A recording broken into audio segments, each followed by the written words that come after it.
Hi, Michael Munstock with the Australia Institute of Business and Technology. It's my second ETN fair, so I am obviously a repeat customer and very happy to be back here.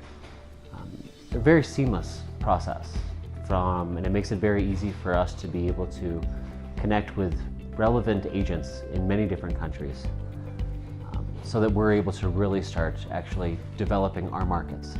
It's not easy finding business partners in new areas and new countries. So what we're trying to do is facilitate growth, and that's what ETN has been able to help us do. So we're very happy to be here, and we will be back again. So AIBT, the Australia Institute of Business and Technology, we're located in 3 different states throughout Australia and now in Singapore as well. We offer vocational programs, English programs as well to students, about 3,500 different students from 60 plus different nationalities. 6 different intakes allow us to be able to recruit students from many different markets.